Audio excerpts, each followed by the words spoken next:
Welcome to ClickAlgo Zen. This is your AI assistant for building cTrader trading tools. You can create automated strategies, custom indicators, trading panels, dashboards, and plugins, all without writing code. Let's get started. Okay, so in today's video, I'm going to show you how you can upload an image of a trading panel and get ClickAlgo Zen to actually duplicate the look and feel of it. And so you can start using the same trading panel in cTrader with the same logic. Now, to do this, you want to go ahead and actually select an advanced task. And you select the build a trading terminal, and in here you've got a few options to actually build a terminal. One is to write down exactly what you want it to build. So you could say build a trading terminal with a buy and sell button, and it will build that for you. Another one is to upload an image of an existing trading panel and tell it you want it to duplicate the features. Now there are the correct way of doing this, which I'm going to show you now. So if I click upload screenshot, it's telling me to use Claude Sonnet, which is more suitable for uploading screenshots. I change the model to Claude Sonnet, sorry, upload the image. So this is the trading panel we want to duplicate. As you can see, there's a lot of features in there. You've got risk and reward, auto lots, take profit, stop loss, percentage of equity as risk, buy orders, limit orders, and stop orders. There's a lot of features on there for it to actually create for you. So if you are trying to do very complex trading panels, do not try to tell the AI to build it all at once and say, copy this, because it won't do it. It will come up with so many bugs. The correct way to do it is to actually copy the user interface first, make sure you've got the look and feel and the buttons there. Then you start wiring up each button individually and adding the features. So I'm going to say create an exact copy of the trading panel of a trading panel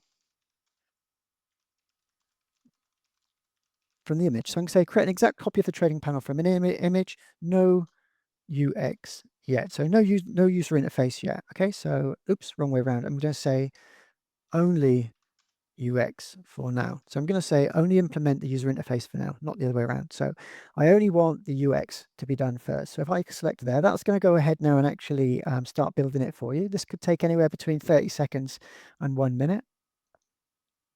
Okay, so that's returned back the user interface code, just the C# code for the screen, and it tells you what's changed. Phase 1. So phase 1 is UX only. Okay, the panel includes a title bar, and it tells you how it's designed it, and it asks you the next step, which is to build the CBot to make sure it builds okay, put it into cTrader and make sure it's running okay. And once it is, then we can start wiring up the buy and sell market order buttons and going from there. So I'm going to click verify build. That's going to check whether there's any errors in the code, and it's come up with a few errors. So what we want to do, we want to fix the errors. I'm going to select fix anyway. That means you can select the model you want to use for fixing. GPT Codex is a very good model. I'm just going to stick with Codex for now. This will take a few more seconds to actually fix all the bugs. Okay, that's come back with the bugs fixed, so we verify the build again.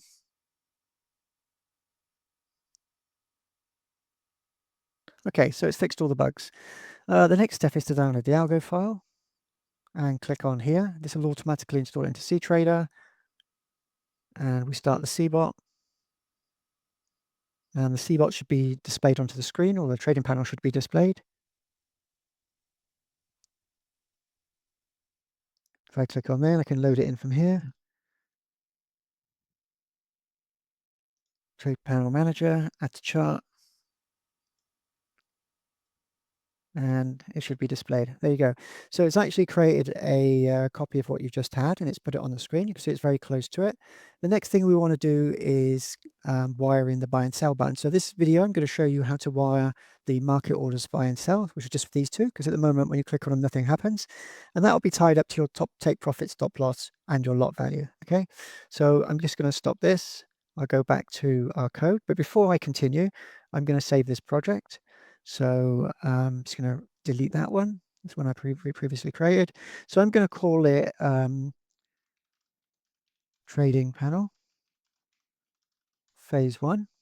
And in here, I'm just going to say UX only. So only the user interface. I save the project. So we've got the project saved. For whatever reason we want to come back to it or roll back to our previous version, we can just click on there and it will load in just the code we've just done. So I'm now going to say wire up the buy and sell. Okay, I'm just going to say wire up the buy and sell buttons. Okay, so the market orders. Click send. Again, that goes off and actually asks the AI to now wire up the buy and sell orders so you can submit market orders. Okay, that's come back with market orders wired up. It tells you what's changed. It tells you that it's actually set up the take profit and stop loss, and everything else that you need to use. Now it's telling you the next step. It can do the other button. So if you want to do the pending order button. So what we want to do first before we start wiring up the pending order buttons, just to make sure this works. So we verify the build. Okay, just to see if there's any bugs. There's no bugs. We download the algo file. Now, before we download the algo, we download the algo file. Now, that's going to create a version. You can see it's got a 1 on there. You can also rename your CBOT if you don't want the 1, where it says Trade Manager Panel 1. You can actually change that so it just says Trade Manager Panel. So now it's come up with the Trade Manager panel. So we want to check that the buy and sell buttons work. So if I click on the buy button, it's open up a buy order, sell button, it's open up a sell order, and it's got your lots of 0.02 lots, and it's got your pips that are going in there. So the whole idea is that you actually start wiring up. So if for any reason you're doing this and it doesn't work how you want it to work, you can then quite easily fix it. You can actually get it to work.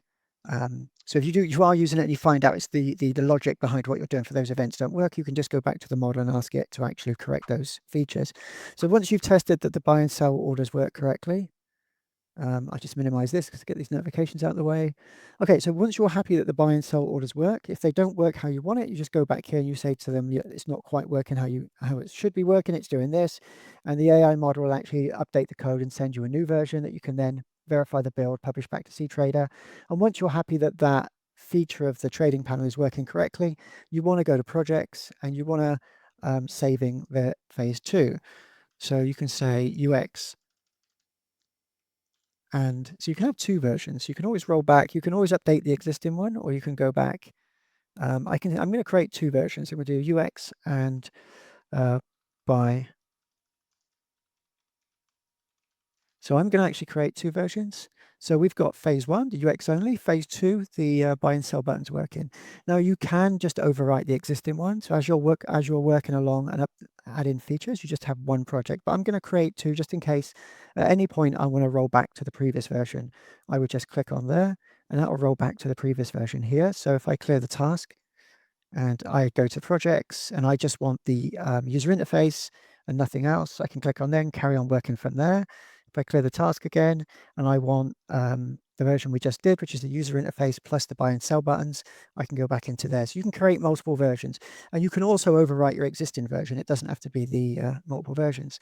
So once you've got that wired up, then you can just go back into there and say, now wire up my pending or limit orders, and start adding additional features for each part of the trading panel. Okay, so that's probably the best way to do it. If, for example, you don't come to cTrader Algo and you're in cTrader Trade, you can actually go to the trade window and you can actually type in, for example, trade panel, add it to the chart, click on the start button, and it will come up on the screen so you can start working on it. So you can use your trade panel from the trade window, or you can do it from the algo window. For some reason, when you click on a CBOT, it automatically goes to the algo window. But if you want to test it from the trade window, this is how to do it.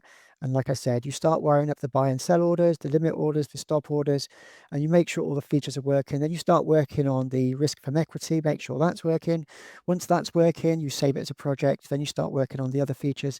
So I hope you understand what I'm trying to say for building a trading panel. Instead of saying, giving it a huge amount of information, saying add all of this, the correct way of doing it, the most efficient way of doing it, is to add 1 feature at a time. So you then end up with your last feature, and once that's fixed, you've got a trading panel that does exactly what you want it to do. Okay, that's the video. If you like the video, please give me a thumbs up. Thanks very much.